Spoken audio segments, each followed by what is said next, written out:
Updated one cells in Greek life. L15, there you are, good evening or good night, depending on your time zone. I hope wherever you're listening from, the hum of civilization has just begun to soften around you, or perhaps it's already wrapped itself in quiet, the kind that lets a single thought linger like incense smoke without demanding immediate attention. If you be so kind, before we drift further into the hush, might I gently suggest leaving a little note below? Just 2 words, really. Where in this vast world your voice is currently coming from. A city, a village, a corner of a continent.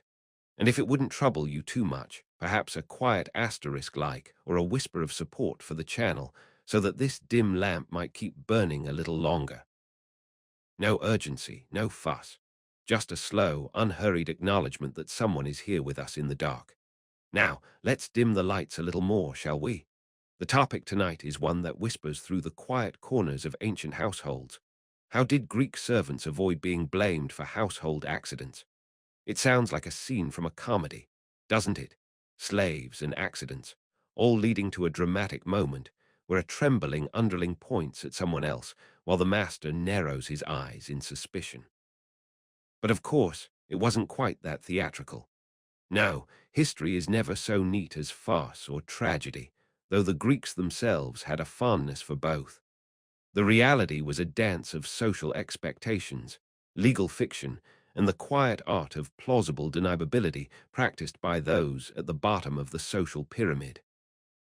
The Greek household, particularly in classical Athens, was a microcosm of power, with clear hierarchies carved into stone and custom.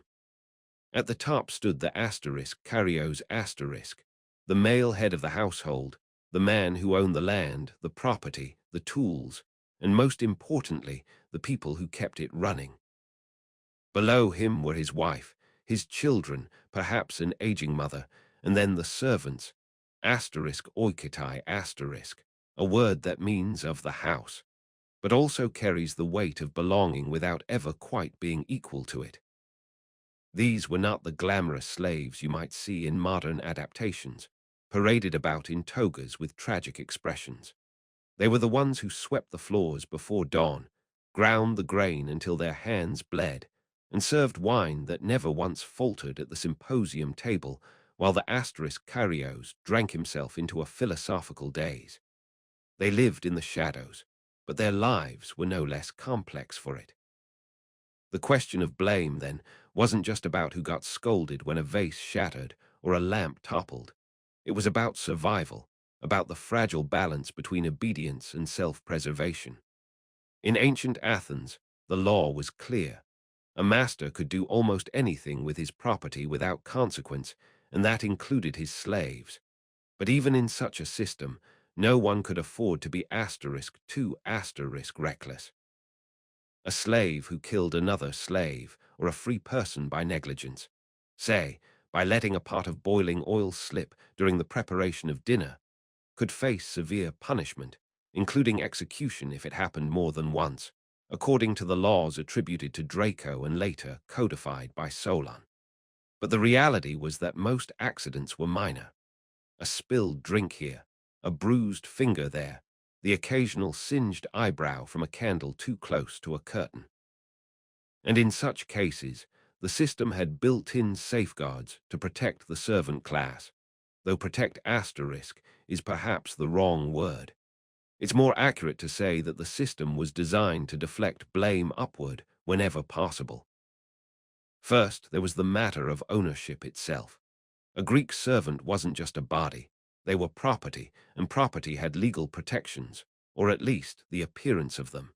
If a master claimed his slave had caused an accident, he could be called upon to prove it in court. But here's where things get interesting.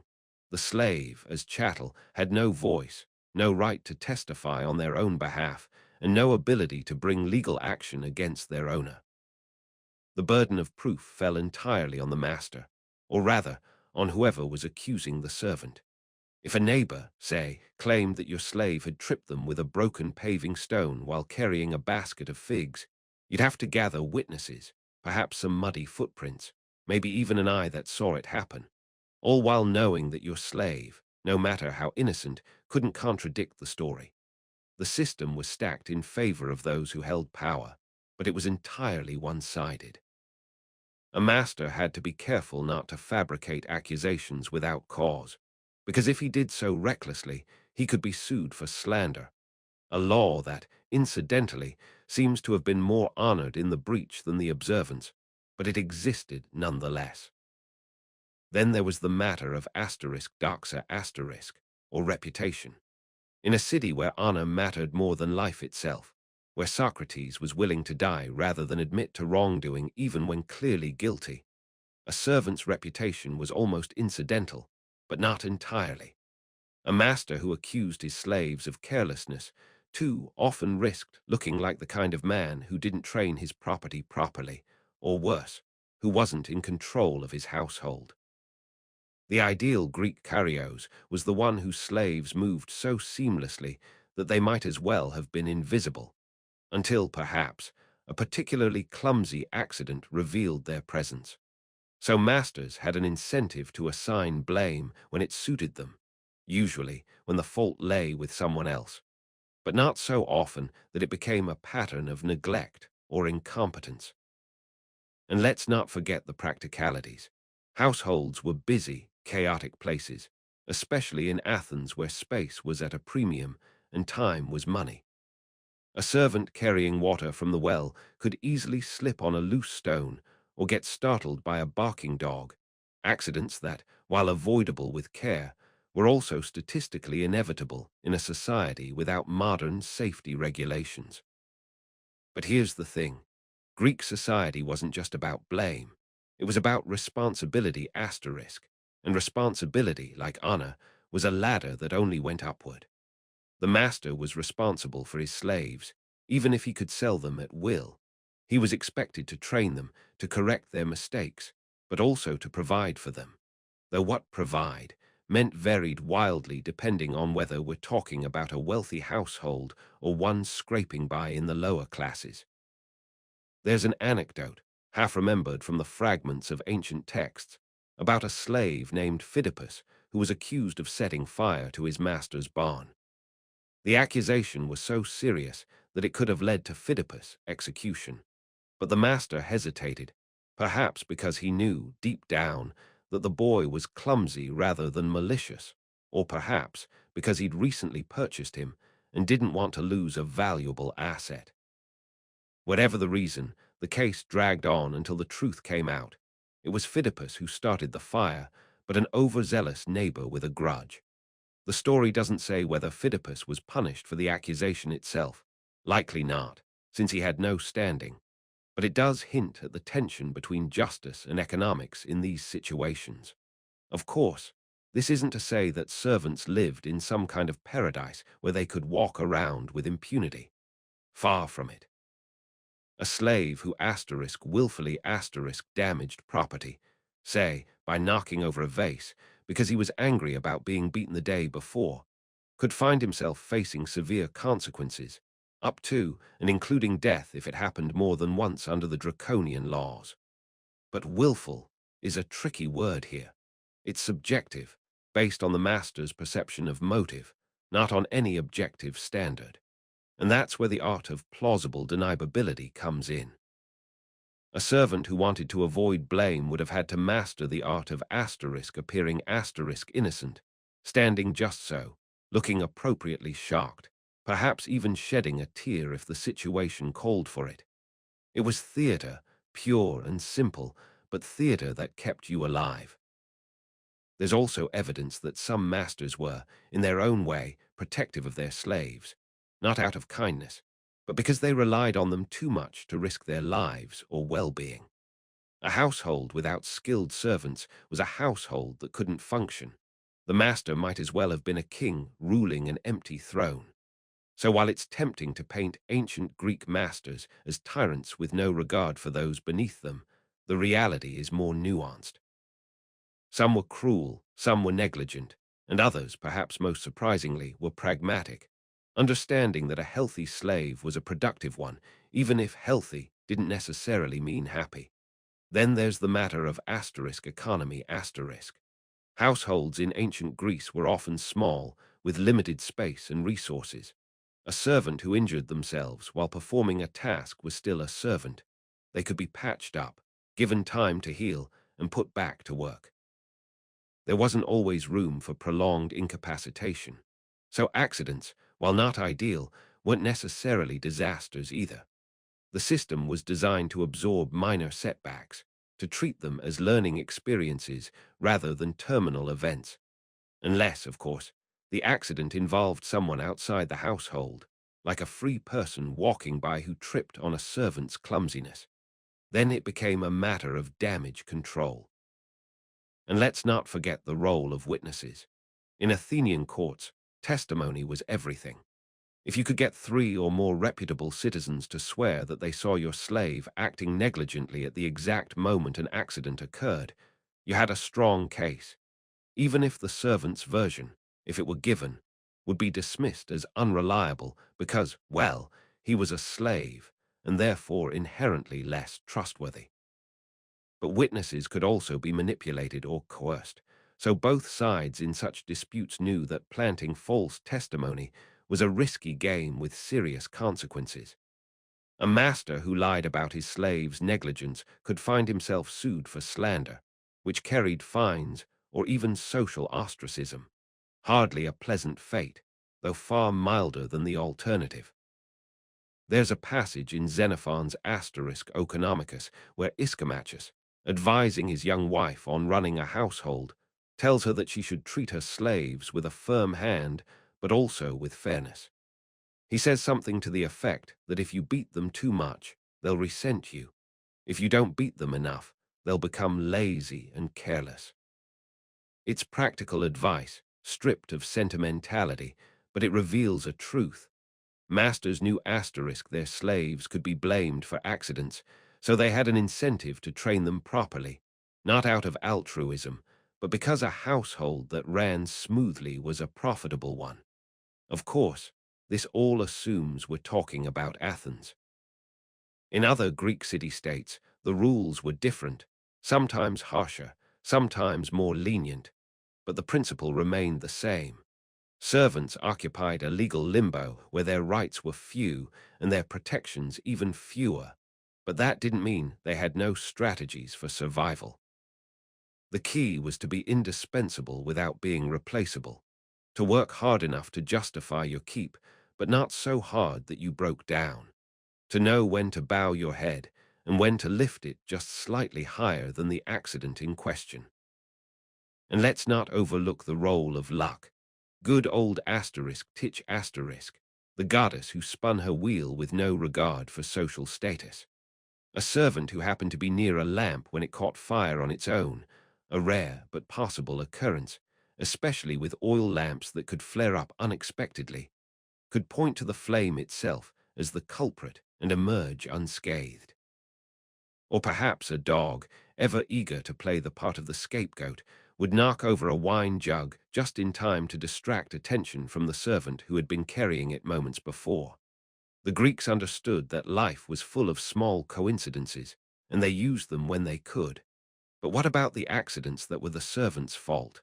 How did they avoid blame then? Well, the answer is simple. They didn't always. There were no guarantees, no legal safeguards that could protect a slave from a master's wrath if he chose to exercise it. The system was rigged against them in so many ways. No voice, no recourse, no path to justice. But it was entirely rigged either. There were moments of respite, of quiet understanding, where a servant could slip through the cracks and avoid the lash or the threat of sale. It depended on the master's temperament, the circumstances of the accident, and perhaps even the phase of the moon. One of the most fascinating aspects of this is how it reflects broader Greek attitudes toward property and responsibility. Slaves were property, but they were also living property, more like tools with the capacity for labor than inanimate objects, though their status was closer to the latter than we might like to admit. And because they were living, they could be trained, corrected, even punished. But they could also, on occasion, be protected if it served someone's interest. A master who sold a negligent slave wasn't necessarily acting out of cruelty.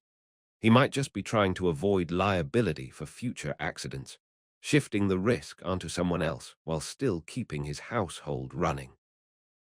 There's a moment in Aristophanes, Lysistrata, where a servant complains about the hardships of war, and it's easy to miss how relatable she is.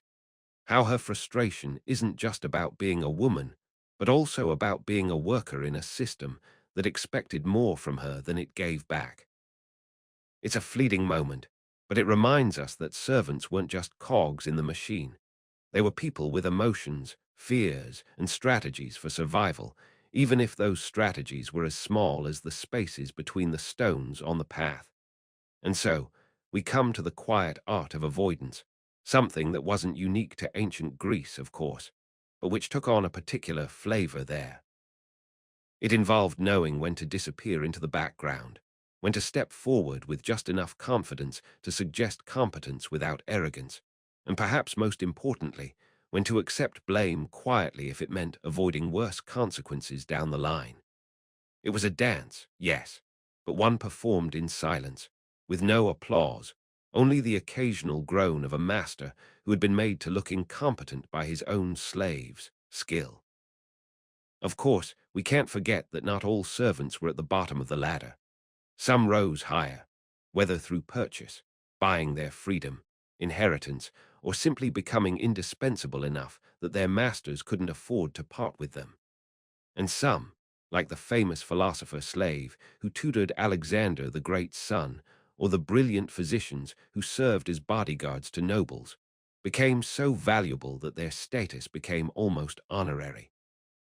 But these were exceptions, not the rule, and they don't change the fact that for most servants, the goal was simply to survive another day without being blamed for something they didn't do, or at least without being blamed in a way that would cost them their life. As we wind down this quiet musing, I find myself wondering about the modern echoes of these ancient strategies. We still have systems where blame can be deflected upward, where workers in factories or on construction sites are told to be more careful, when an accident is, statistically, likely to happen again if conditions don't change. We still see how reputation matters, how one mistake can be magnified out of proportion while systemic failures go unnoticed. And we still hear the quiet voices of those at the bottom asking not for justice in the grand sense, but simply for the chance to keep going without being crushed under the weight of someone else's negligence.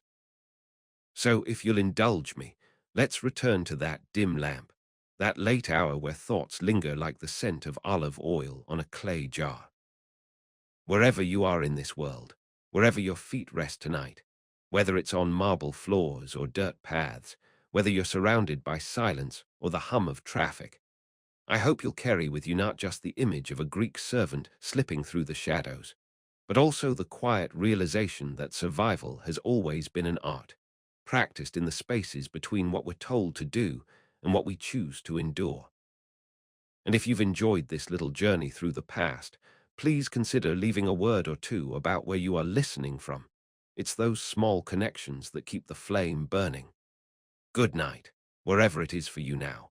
Sleep well, or at least sleep quietly, knowing that history isn't just something that happened long ago. It's still here, in the cracks and crevices of our daily lives if we know where to look.